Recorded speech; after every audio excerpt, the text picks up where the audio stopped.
बिस्मिल्लाहिर्रहमानिर्रहीम। आज हम अपने टॉपिक रिप्रोडक्शन इन बैक्टीरिया में एसेक्सुअल रिप्रोडक्शन को डिस्कस करेंगे। बैक्टीरियल की एसेक्सुअल रिप्रोडक्शन जो है ये मुख्तलिफ मेथड्स के थ्रू अकर होती है। तो सबसे पहली बात तो हम ये करेंगे कि इसको एसेक्सुअली रिप्रोडक्शन क्यों कहा जाता है।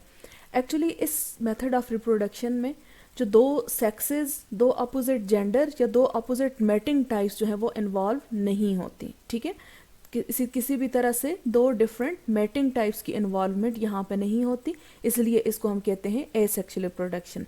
जबकि सेक्सुअल रिप्रोडक्शन में क्या होता है कि दो अपोजिट मैटिंग टाइप्स इन्वॉल्व होती हैं और उनके दरमियान जेनेटिक एक्सचेंज होता है।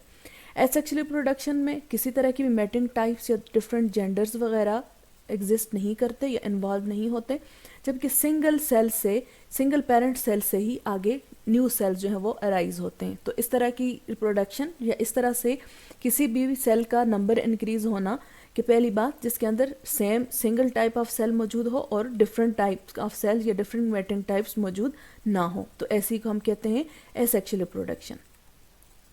बैक्टीरिया की जो एसेक्सुअल रिप्रोडक्शन है वो मेनली मुख्तलिफ मेथड्स हैं, लेकिन मेनली बाइनरी फिशन, बडिंग और एंडोस्पोर फॉर्मेशन के थ्रू होती है। इनको हम वन बाय वन डिस्कस करते हैं। सबसे पहले बाइनरी फिशन। बाइनरी फिशन में क्या होता है कि ये सबसे ज़्यादा कॉमन और मोस्ट इम्पॉर्टेंट टाइप है किसी भी तरह से बैक्टीरिया, किसी भी बैक्टीरिया के अंदर रिप्रोडक्शन के लिए। इसके अंदर क्या होता है कि ये फेवरेबल कंडीशंस, मतलब कि जब बैक्टीरिया को अपनी तमाम ज़रूरियात जो है उसकी पूरी हैं, कोई स्ट्रेस नहीं है उसको, तो ऐसे सिचुएशन में बैक्टीरिया हमेशा बाइनरी फिशन के थ्रू ही रिप्रोड्यूस होता है। तो अंडर फेवरेबल कंडीशन क्या होता है कि एक सेल जो है वो डिवाइड होता है इनटू टू डॉटर सेल्स। ठीक है, टू डॉटर सेल्स एक सेल से बनते हैं। अब इसके अंदर होता क्या है कि बैक्टीरियल क्रोमोसोम जो है वो रेप्लिकेट होता है। देखिए, अगर सपोज ये एक बैक्टीरिया है, ठीक है, और उसके अंदर ये इसका क्रोमोसोम है, तो पहले स्टेप में क्या होगा कि ये क्रोमोसोम 1 से 2 बनेंगे। ठीक है, ये क्रोमोसोम 1 से 2 बनेंगे। अब एक था वो डिवाइड होके 2 बन चुका है। ठीक है, रेप्लिकेट होगा, पूरी उसकी कंप्लीट 2 कॉपीज बनेगी। और नेक्स्ट प्रोसेस में क्या होगा, या नेक्स्ट स्टेप में क्या होगा कि ये डिवाइड होके अलग अलग 2 सेल्स बनेंगे और उन दोनों सेल्स के अंदर एक के अंदर ये वाला क्रोमोसोम, दूसरे के अंदर ये वाला क्रोमोसोम, दोनों उसके अंदर जाएंगे। इस तरह से हम कहते हैं कि एक सेल से 2 डॉटर सेल्स बनते हैं और यही रीज़न है कि इसको बाइनरी फिशन कहा जाता है। तो इसमें क्या होता है कि एक क्रॉस वॉल सी बन जाती है सेल के दरमियान में। जब रेप्लिकेशन होती है तो दरमियान में एक वॉल सी बन जाती है, सेप्टम बन जाता है, और वो septum eight the and divide हो जाता है और आगे 2 डॉटर सेल्स बनते हैं। इस डायग्राम में ये चीज़ फर्दर क्लियर हो रही है कि किस तरीके से एक बैक्टीरिया जो है वो बाइनरी फिशन के थ्रू डिवाइड होता है। तो यहाँ पे अगर आप देखें, ये साइटोप्लाज्म है और उसके अंदर मौजूद ये क्रोमोसोम है। इस स्टेप के अंदर वो क्रोमोसोम जो है वो डिवाइड हो रहा है या मल्टीप्लाई हो रहा है, और नेक्स्ट स्टेप में वो 2 मल्टीप्लाई होने वाले जो 2 क्रोमोसोम्स के सेट्स बने वो एक दूसरे से अपार्ट मूव करें। एक इस साइड जा रहा है और दूसरा इस साइड जा रहा है। अलग मूव करने के बाद अगले स्टेप में अगर आप देखें तो वो अलग अलग 2 सेल्स में डिवाइड हो चुके हैं। और अब देखें अगर आप, तो at the start of this process there was single cell and at the end of this process there are 2 daughter cells. So this is called binary fission. Next method आ जाता है बडिंग का। बडिंग जैसे हम कहते हैं plants के अंदर हम कहते हैं कि एक आउट ग्रोथ सी बनती है और वो आउट ग्रोथ जो है आगे एक न्यू प्लांट को क्रिएट करती है, उससे न्यू प्लांट अराइज हो सकता है। तो बिल्कुल उसी तरीके से बैक्टीरिया के अंदर क्या होता है कि सेल के ऊपर कुछ थोड़ी सी स्वेलिंग सी हो जाती है, किसी एक साइड पे स्वेलिंग हो जाती है, और वो स्वेलिंग जो है वो आहिस्ता आहिस्ता टाइम के साथ साथ साइज़ में इंक्रीज होती रहती है।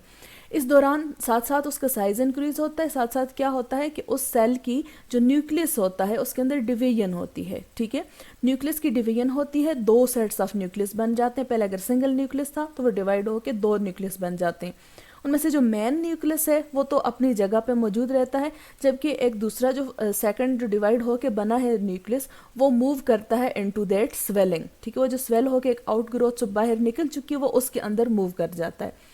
उसके बाद क्या होता है कि वो आउट ग्रोथ जैसे जैसे इंक्रीज़ करती है, साइज़ इंक्रीज़ होता है, वो न्यूक्लियस जो रिमूव मल्टीप्लाई होके और उसके अंदर मौजूद जेनेटिक मटेरियल जो वो रेप्लिकेट होके उसके अंदर जा चुका है, और एट द एंड उसके दरमियान एक पार्टीशन सी वाल बन जाती है। जैसे बडिंग, जैसे ये सेल है, ठीक है, यहाँ से जब वो आउट ग्रोथ बनी थी तो पहले वो सिंपल आउट ग्रोथ होती है, बाद में जब साइज उसका एक सफिशेंट अमाउंट में इंक्रीज हो जाता है तो उस आउट ग्रोथ और मेन सेल के दरमियान एक वाल सी बन जाती है, और एट द एंड उस वाल के थ्रू वो आउट ग्रोथ या जो बड बना है वो मदर सेल से डिटेच हो जाता है। तो डिटेच होने के बाद वो बर्ड जो है वो अपनी एक इंडिविजुअल आइडेंटिटी को मेंटेन रख सकता है, वो अलग से एक बैक्टीरिया या एक अलग इंडिविजुअल सेल के तौर पर अपना लाइफ साइकिल कंप्लीट करता है। तो इस तरह से जो मल्टीप्लिकेशन या रिप्रोडक्शन होती है वो हमें नज़र आती है हाइफोमाइक्रोबियम वल्गेर और रोडोमाइक्रोबियम वेनिली। ये जो दो बैक्टीरियल सेल्स हैं, बैक्टीरियल स्ट्रेन्स हैं, इनके अंदर बडिंग के थ्रू सेल जो है वो डिवाइड होते हैं। सो this was second method. Second method में ही अगर आप देखें तो ये डायग्राम के थ्रू और कुछ एक जो माइक्रोस्कोपिक इमेजेस हैं उनके थ्रू शो किया हुआ है। फर्स्ट वन में आप देखें तो यहाँ से ये सेल था, उसकी ये आउट ग्रोथ आपको नज़र आ रही होगी, ठीक है। ये आउट ग्रोथ थोड़ी सी मूव हुई, ठीक है, आउट ग्रोथ ने बाहर की तरफ मूव किया, और अब आगे आप अगर देखें तो यहाँ पे उस आउट ग्रोथ ने साइज़ इंक्रीज़ हो चुका है उसका, और साइज़ इंक्रीज़ होने के साथ साथ दूसरा काम क्या हुआ है कि उसके अंदर वो जो छोटा सा एक जो जीनोम था उसका पोर्शन भी मौजूद है। जैसे जीनोम यहाँ पे सिर्फ यही था, ठीक है, यहाँ पे वो रेप्लिकेट हो गया, उसका कुछ सेक्शन जो है यहाँ पे भी आ चुका है। अब आहिस्ता आहिस्ता उसका न सिर्फ साइज़ इंक्रीज़ हो रहा है या बल्कि दरमियान में यहाँ पे वो सेप्टम या वाल भी बन रही है, और वाल बनने के बाद अगर आप यहाँ पे देखें तो एक के बाद दूसरा, दूसरे के बाद तीसरा, एक सेट कंप्लीट सेट ऑफ और नंबर ऑफ डिफरेंट जो बर्डिंग है, बर्डिंग के थ्रू प्रोड्यूस होने वाले सेल्स हैं वो यहाँ पे प्रोड्यूस हो चुके हैं, और एक कंप्लीट हमें कॉलोनी नज़र आ रही है। तो ये तो एक स्कीमेटिक डायग्राम थी जिसके थ्रू बर्डिंग का जो प्रोसेस है उसको शो किया गया। जबकि आप दूसरी पिक्चर में आप देखें यहाँ पे जो शो किया हुआ है तो ये माइक्रोस्कोपिक इमेजेस है। यहाँ पे आपको कुछ बैक्टीरियल सेल्स नज़र आ रहे होंगे और उनके बर्ड्स बनते हुए नज़र आ रहे हैं। यहाँ पे अगर आप देखें ये मेन बैक्टीरियल सेल है और ये उसका बर्ड बन रहा है, ठीक है। इसी तरह यहाँ पे भी आपको ये चीज़ क्लियर होगी। So this was the second method, budding, जिसके थ्रू मुख्तलिफ बैक्टीरिया अपना नंबर इंक्रीज करते हैं। Third method is endospore formation. Endospores actually normal conditions में नहीं बनते, ये रेस्टिंग स्पोर्स होते हैं। ये एबनॉर्मल या अनफेवरेबल कंडीशंस को सरवाइव करने के लिए बैक्टीरिया की एक स्ट्रेटजी है कि अगर बैक्टीरिया है कोई भी, उसके ऊपर कोई स्ट्रेस आ रहा है, कोई बायोटिक एबायोटिक स्ट्रेस कुछ भी हो सकता है, तो वो क्या करता है कि उसको अब रिस्क है, ये खतरा है कि उसका जो जीनोम है वो डिस्ट्रॉय हो जाएगा। तो उसके अंदर क्या होता है कि जीनोम को रेस्क्यू करने के लिए या जीनोम को प्रिजर्व करने के लिए एक स्ट्रेटजी जो अपनाई जाती है वो है एंडोस्पोर्स की फॉर्मेशन। एंडोस्पोर्स की फॉर्मेशन मोस्टली जो ग्राम पॉजिटिव बैक्टीरिया है उनके अंदर देखी गई, जैसे बैसिलस और क्लोस्ट्रीडियम वगैरह। इसके अंदर क्या होता है कि विद इन वाल्स, ठीक है, सेल्स की जो वाल्स हैं, सेल वाल है, सेल मेम्ब्रेन है जो भी, तो उनके अंदर ही ये पूरा एंडोस्पोर्स जो है ये बनता है, ये स्पोर्स बनते हैं, इस वजह से इसको एंडोस्पोर कहा जाता है। इसके अंदर क्या होता है कि एक कुछ पोर्शन जो है प्रोटोप्लास्ट का, protoplast means and everything in a cell without their cell wall, ठीक है।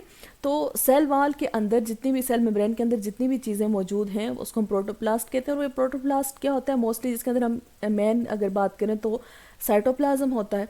तो साइटोप्लाज्म क्या करता है, क्रोमोजोम के इर्द गिर्द, चूँकि उसका न्यूक्लियस तो मौजूद नहीं है ना, तो क्रोमोजोम के इर्द गिर्द ये क्या करता है, एक तरह से कंसंट्रेट होना शुरू हो जाता है, डेंसर होना शुरू हो जाता है, उसके गिर्द थिक हो जाता है, उसको एक तरह से कवर कर लेता है। कवर करने के बाद उसी क्रोमोजोम के गिर्द एक रेजिस्टेंस वाल की सिक्रीशन होती है और वो एक पूरा शेल सा बन जाता है, ठीक है।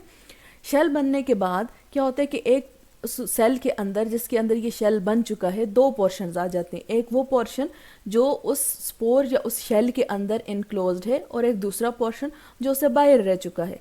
अब जो बाहर रह जाने वाला पोर्शन होता है वो चूंकि उस स्ट्रेस को हैंडल नहीं कर सकता, जिसकी वजह से बेसिकली ये सारा प्रोसेस हो रहा है। अब वो उस स्ट्रेस को हैंडल नहीं कर सकता, क्यों? क्योंकि उसके गिर्द वो प्रोटेक्टिव शीट नहीं है, वो रेजिस्टेंस वाल नहीं है जो यहाँ पे प्रोड्यूस हुई, और रेजिस्टेंस वाल के अंदर जो पोर्शन मौजूद है उसके पास चूँकि ये सारी चीज़ें मौजूद हैं, इसलिए उसको एक शील्ड है, उसके गिर्द एक कवरिंग है, एक प्रोटेक्टिव लेयर है। तो आउटसाइड दैट प्रोटेक्टिव लेयर जितना भी पोर्शन होगा सेल का वो डिग्रेड हो जाता है, ठीक है, जबकि अंदर रहने वाला पोर्शन जो है वो चूंकि एंडोस्पोर्स क्या होते हैं, रेजिस्टेंस होते हैं टू एक्सट्रीम फिजिकल कंडीशंस और केमिकल्स जितने भी अगर उधर आ रहे हैं, स्ट्रेस दे रहे हैं उसको, तो उनके लिए इनकी रेजिस्टिव प्रॉपर्टी होती है, जिसकी वजह से ये स्ट्रेस को डील कर लेते हैं, स्ट्रेस को हैंडल कर लेते हैं, और इस तरह से जो अंदर जीनोम है वो कंजर्व रहता है, वो सेव रहता है। एक चीज़ माइंड में रखें, एंडोस्पोर फॉर्मेशन के through actually number of cells increase नहीं होते, बल्कि सिर्फ इसके थ्रू ये होता है कि जीनोम या जो क्रोमोसोम है वो प्रिजर्व रहता है, कंजर्व रहता है, या स्ट्रेस जो है उसको नहीं मिलता, उसको एक सर्वाइवल की ये स्ट्रेटजी है। अब एक बार जब वो एंडोस्पोर्स बन चुका है तो उसके बाद जब भी फेवरेबल कंडीशंस आएंगी वो दोबारा से खुल जाएगा, रप्चर होगी उसकी वाल्स, ठीक है, उस स्पोर्स की वाल्स रप्चर होंगी और दोबारा से उसके अंदर जो जीनोम है वो एक नॉर्मल सेल की तरह अपने दूसरी लाइफ जो है, लाइफ स्पेन जो है या लाइफ स्टेजेस जो है वो उनको कवर करेगा। अब यहाँ पे इम्पॉर्टेंट पॉइंट है कि मुख्तलिफ सेल्स जो होते हैं उनका स्पोर्स की सूरत में, स्पोर्स की हालत में सरवाइव करने का टाइम वेरी करता है।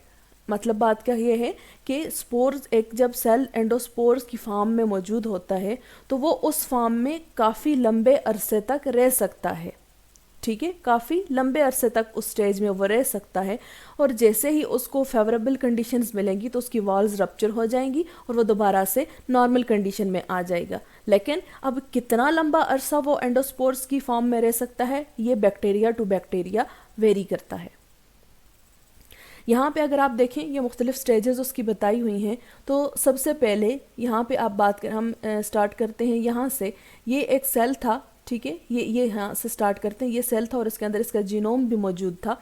अब जैसे ही इसको स्ट्रेस मिला, ठीक है, स्ट्रेस मिलने के साथ क्या होगा कि उसका जीनोम एक साइड पे चला गया और उसके गिर्द वाल बन गई। वाल बनने के बाद अब यहाँ पे आप देखें तो ये बिल्कुल ही अलग से एक जीनोम जो है वो एक साइड पे इनक्लोज हो चुका है, उसके गिर्द एक कैप्सुलर वाल मौजूद है।